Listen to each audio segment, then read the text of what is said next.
Saya Emiliana Yusni Jelita Janur, pendamping PKH Kecamatan Langkerbong, Kabupaten Manggarai, Provinsi NTT.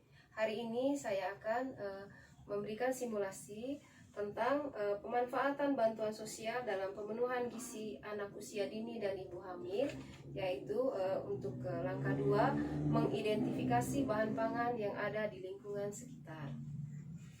Selamat pagi mama-mama semua. Pagi, Bu. Bagaimana hari ini, sehat semua kah? Sehat. Alhamdulillah.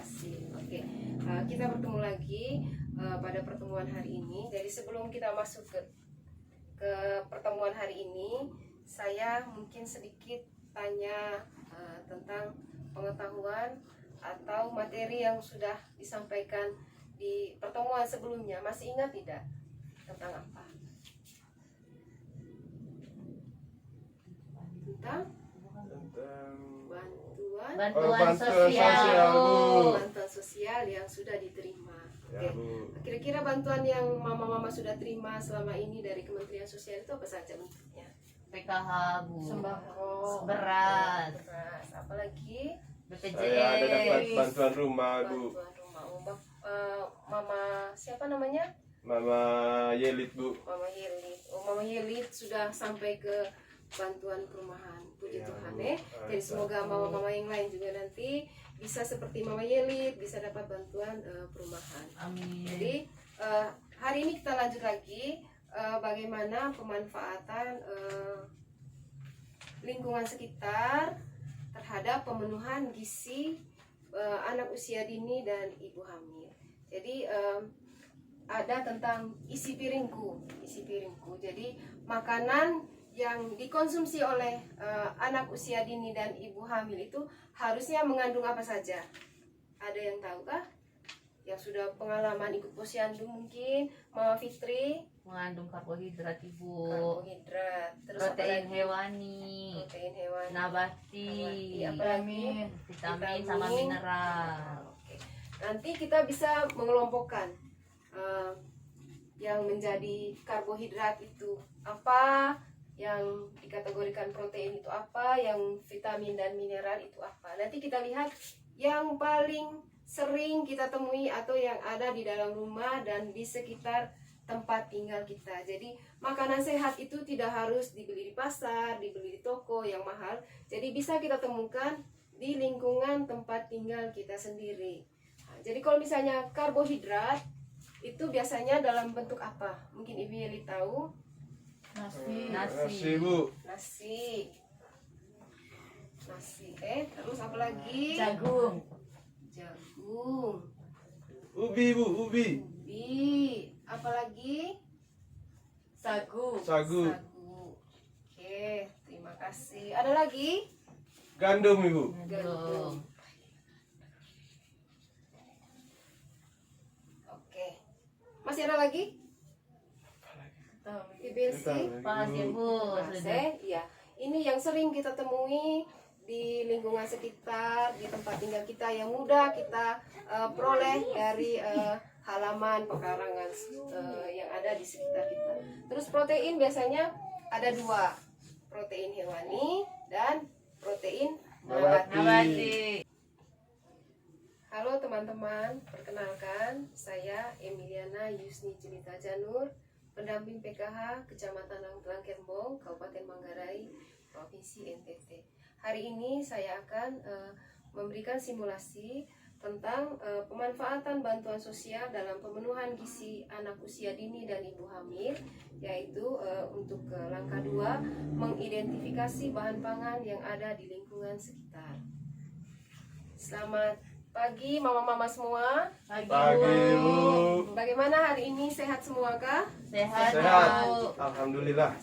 Oke, kita bertemu lagi pada pertemuan hari ini. Jadi sebelum kita masuk ke pertemuan hari ini, saya mungkin sedikit tanya tentang pengetahuan atau materi yang sudah disampaikan di pertemuan sebelumnya. Masih ingat tidak tentang apa?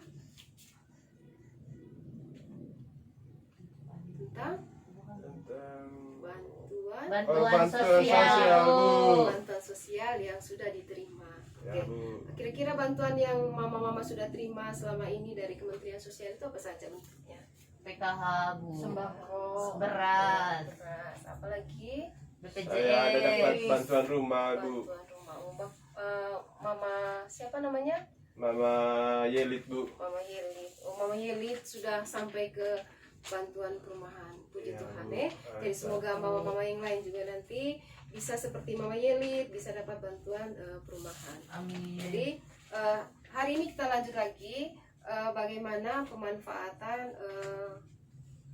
lingkungan sekitar terhadap pemenuhan gizi anak usia dini dan ibu hamil. Jadi ada tentang isi piringku. Jadi makanan yang dikonsumsi oleh anak usia dini dan ibu hamil itu harusnya mengandung apa saja? Ada yang tahu kah? Yang sudah pengalaman ikut posyandu mungkin, Mama Fitri, Mengandung karbohidrat, Ibu. karbohidrat, terus apa Protein lagi? hewani. Protein hewani, Nabati. apa lagi? Vitamin sama mineral. Oke. Nanti kita bisa mengelompokkan yang menjadi karbohidrat itu apa, yang dikategorikan protein itu apa, yang vitamin dan mineral itu apa. Nanti kita lihat yang paling sering kita temui atau yang ada di dalam rumah dan di sekitar tempat tinggal kita. Jadi makanan sehat itu tidak harus dibeli di pasar, dibeli di toko yang mahal. Jadi bisa kita temukan di lingkungan tempat tinggal kita sendiri.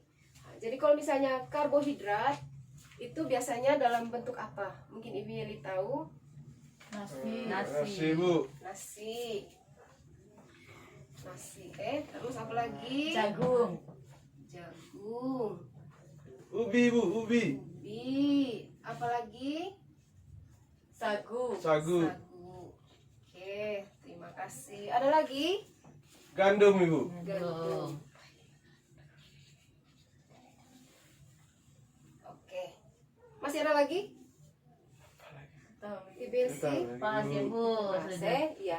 Ini yang sering kita temui di lingkungan sekitar, di tempat tinggal kita yang mudah kita peroleh dari halaman pekarangan yang ada di sekitar kita. Terus protein biasanya ada dua, protein hewani dan protein nabati. Nabati. Oke, tadi protein itu ada dua, protein Iya. hewani dan protein nabati. Protein hewani itu bisa contohnya apa? Daging, ikan, telur. Nah, sekarang kita coba lihat protein nabati. Contohnya apa kalau protein nabati biasanya? Kacang-kacangan. Bu. Apalagi mungkin ada yang punya jawaban lain? Tempe, Bu. Tahu. Tahu. Tempe, tahu. Ada lagi? Itu saja mungkin yang Iya, maksudnya yang Bu. paling sering kita temukan Iya, yang Bu. paling mudah kita dapatkan. Terus yang menjadi kelompok vitamin dan mineral biasanya kita temukan dalam apa jenis itu? Buah-buahan. Buah-buahan dan sayur. Sayur. Nah, kalau sayur yang ada di pekarangan atau mungkin mudah didapat di tempat mama-mama itu kira-kira apa biasanya? Baik. Singkong, Bu. Daun singkong Bayam. daun singkong, terus Bayam, Bu. bayam, apalagi? Labu. Labu.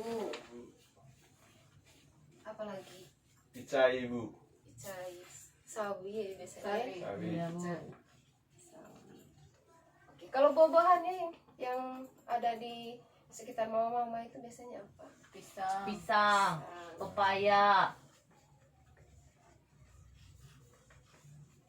Pepaya. Terus apa lagi? Alpukat, Bu. Alpukat. Jeruk. Jeruk. Jambu. Semangka. Jambu. Jambu Semangka semangka. ada Ada, Bu. Udah dijangkau. Buah Biasanya- naga, Ibu. Biasanya Melon. dibeli kah ini? Kalau Ada yang semangka tanam, Bu. dibeli, Bu.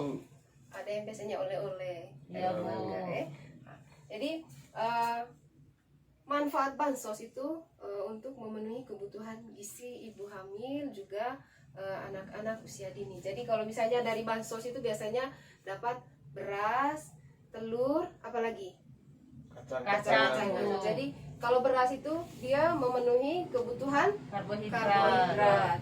Terus untuk kacang-kacangan, telur ini masuk ke protein. Jadi kalau misalnya sudah dapat bantuan sembako, ini sudah terpenuhi. Jadi kalau ada dapat bantuan PKH bisa tambahan untuk membeli apa? Buah-buahan kalau misalnya agak susah. Atau misalnya biasanya kita makan telur kalau dari bansos. Kalau sudah dapat bantuan PKH diganti dulu telurnya dengan daging, ikan, atau mungkin dengan tempe atau tahu. Jadi seperti itu pemanfaatan bansos. Jadi tidak hanya hanya dapat beras, telur itu saja. Jadi dengan bantuan uang yang sudah kita terima, kita bisa mengganti yang tidak ada dari bansos. Oke. Jadi terima kasih sudah bantu memberi jawaban. Jadi semuanya sudah pintar, sudah bisa membantu pemenuhan gizi dalam keluarga. Jadi kalau misalnya sudah dapat di pelajaran di pertemuan kelompok, bisa diterapkan di rumah. Jadi anak-anak kita bisa terbebas dari Stunting. Oke.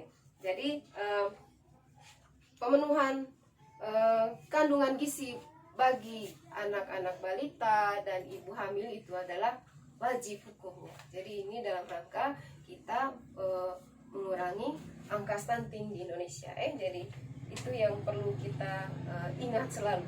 Jadi ada 10 pesan yang kita dapat dari sesi ini, mama-mama. Yang pertama itu syukuri dan nikmati aneka ragam makanan. Jadi syukur itu penting. Jadi bahwa kita sudah diberikan rezeki oleh Tuhan, jadi kita perlu mengucap syukur. Yang kedua, banyak makan buah dan sayur. Banyak makan buah dan sayur. Jadi kalau makan buah dan sayur itu bisa bikin kita awet muda, kulitnya bisa cerah. Jadi mungkin kalau ibu pendamping mungkin mukanya agak kerut karena kurang makan sayur dan buah. Terus biasakan mengkonsumsi lauk pauk yang mengandung protein tinggi. Jadi tahu dan tempe itu protein tinggi. Jadi jangan karena harganya murah jadi dianggap murahan. Tapi dari tahu dan tempe itu dia kandungan proteinnya sangat tinggi. Terus biasakan mengkonsumsi aneka ragam makanan pokok. Jadi bisa diganti-ganti. Jangan hanya nasi. Kalau misalnya ada jagung bisa diganti nasi campur jagung, atau sesekali diganti dengan ubi. Ada kan ubi di sekitar rumah toh, mama-mama toh? Ada Bu. Biasa. Yang agak susah itu mungkin sagu dan gandum. Terus batasi konsumsi pangan manis dan asin dan berlemak. Jadi kalau terlalu manis itu bisa menyebabkan apa? Diabetes Bu. Terus kalau asin bisa membuat hipertensi. Kalau terlalu banyak makanan berlemak akan kolesterolnya bagaimana? Tinggi, kolesterol tinggi. Terus biasakan sarapan pagi. Sarapan pagi. Terus biasakan minum air putih yang cukup dan aman. Jadi minimal 8-12 gelas per hari. Terus lakukan aktivitas fisik yang cukup dan pertahankan berat badan ideal. Jadi olahraga itu penting juga.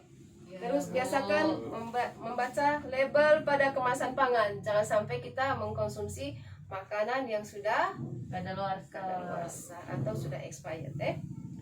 Satu lagi yang paling penting, kebiasaan mencuci tangan dengan sabun dan air bersih yang mengalir. Oke. Jadi ini pesan-pesan penting yang perlu kita ingat. Jadi jangan sampai lupa, terapkan semua ini di rumah. Setiap pesan-pesan yang sudah kita terima di pertemuan, jadi supaya kita bisa terhindar, anak-anak kita bisa terhindar dari yang dinamakan stunting. Mungkin ada pertanyaan dulu dari mama-mama tentang Saya, Bu. apa yang sudah kita terima. Oke, Mama Yeli. Ini Bu, Jangan susah-susah Mama Yeli. isi piringku ini kalau satu kali makan harus ada semua ini Bu, karbohidratnya, protein dan vitamin Kak Ibu. Oke. Jadi isi Atau tidak piringku apa-apanya ini karbohidrat dan protein sejak kalau makan. wajib. Jadi harus lengkap. Jadi harus ada karbohidrat, protein, vitamin dan mineral. Jadi nasi, lauk, sayur dan buah itu wajib. Wajib untuk pemenuhan gizi bayi balita, anak-anak usia dini dan juga ibu Menyusui. jadi ini wajib. Jadi pulang nanti sampai di rumah kasih tahu dengan suaminya bahwa kami ibu-ibu yang menyusui juga anak-anak kita bapak, jadi harus terpenuhi semua kebutuhan gizinya. Jadi mungkin itu jawabannya. Sudah puas Ibu Yeli? Mau Yeli? Sudah, oke. Jadi semoga ini bisa dipahami, bisa diterapkan di rumah masing-masing. Jadi mungkin itu saja dari saya hari ini.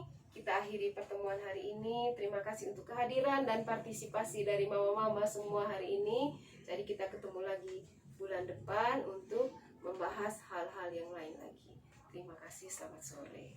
Selamat sore Bu. Sekian video simulasi saya hari ini. Semoga bermanfaat bagi kita semua. Selamat. Salam.